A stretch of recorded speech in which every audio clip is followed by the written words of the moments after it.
And burglaries in Christchurch are at an all-time high, and police are urging residents to be more vigilant with their property. In our feature interview tonight, reporter Gerard McCulloch speaks to Detective Senior Sergeant Scott Anderson. Thanks so much for joining us. Let's just talk about the current situation so far. Obviously, there's been some burglaries overnight as well. This is a continued trend, is it? Well, unfortunately, burglary is an ongoing problem in Canterbury, although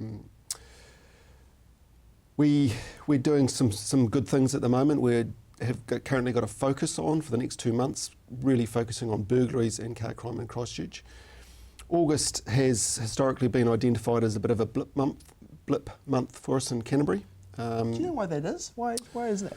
Well, I think maybe, and there's no real evidence around this, but a lot of the people that are committing the burglaries, and it's only a very small percentage of people commit a lot of the burglaries. They commit the burglaries to fuel an addiction, and whether that's illegal drug addiction, alcohol, or gambling. That's the main reason we find that they're committing these sorts of crimes to fuel those addictions. And whether it's just because it's harder getting through the winter months, is they've got to commit more crime to fuel their addictions. I don't know, but there's no real evidence around it. Obviously, on your calendar at the moment too, August, as you said, next 2 months is what you're focusing on, because this is the time of year for that. But also too, it seems like they're targeting businesses as well. Why is that as well? Oh, okay. Well, typically they're not targeting businesses as such, but just recently we've had a real spate of commercial retail burglaries. Created a little bit of a bubble for us, so we put an investigation together in relation to that, and last Thursday we executed a search warrant at an address and arrested someone responsible for those burglaries. And what he was doing is he was targeting commercial premises or retail premises that dealt in cash, basically, because all he was after was the cash. So he'd break in, straight to the till, take the money and go again, and within a minute he was in and out. I think what we've noticed here too, what that we've covered here on CTV News as well, that seems to be the case. It's pretty much in and out, no mucking around, just that's how it is. Is that kind of the crimes that are being done, and it gets to the point where it's getting difficult to catch these people? Look, it's just one of the crimes that are being done. This was a particular type of crime that really stood out for us.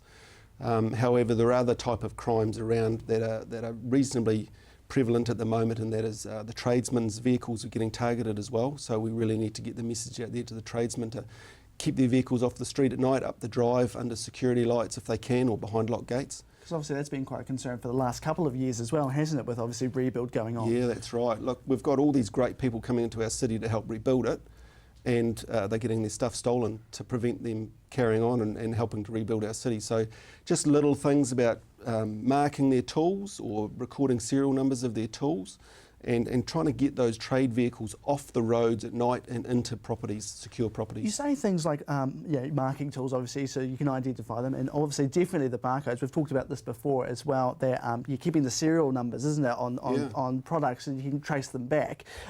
Is there other ways they could use as well, like, I don't know, like UV kind of writing on it or anything like that? Is there any kind of other kits, I guess, they could use, or tricks they could use to help keep this stuff safe? Look, there's lots of different things you can do. It can go right down to a UV pen, which we're quite happy to supply people to write an identification on them, like their driver's licence number, right through to GPS tracking on bits of machinery like diggers or micro-dotting pieces of valuable machinery. So it's as far as you want to go, really. It's also just being, I don't know, vigilant, and also being taking responsibility for your stuff as well, because if you don't lock something up or do this, it's just pretty much door open, isn't it, really, for anyone to go for it, isn't it? Unfortunately. And look, the majority of our crime is opportunist.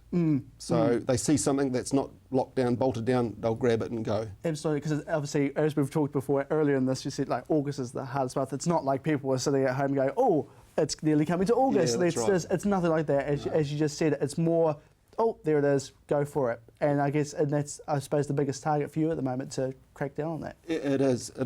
And just going back to what you said, there's a couple of things that we can do. Everyone's got cell phones now with a camera on them. Look, if you buy an expensive tool or your TV, get on the back, take a snapshot of the serial number and the model number. It's on your phone. If it ever is stolen, unfortunately, you'll have a record of that serial number and the model number. And we've got the snapped brochures that we hand out. You know, Snap is a great way for people to have an asset register of their property, which records serial numbers, models, makes.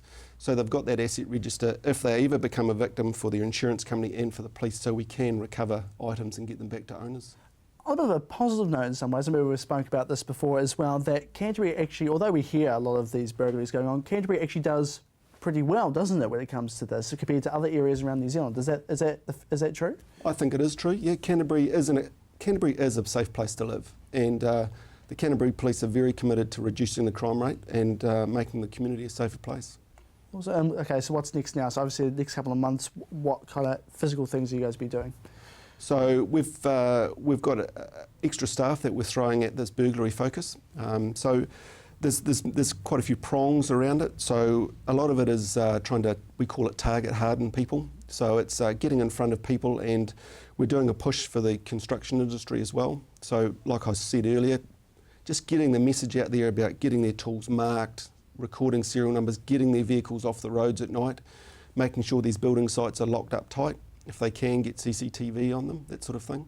So that's one prong. Other ones are going out to the second-hand dealers, dealing, because a lot of stolen property goes through the second-hand dealers, and visiting people with burglary convictions and seeing if we can help them in any way stop that cycle of crime that makes them go out and commit burglaries. Well, thank you so much for your time. I really do appreciate it. We'll have to follow up on this as well at the end of the 2 months as well, to see how it's all been going as well. No problem at all. Thank you so much. All right.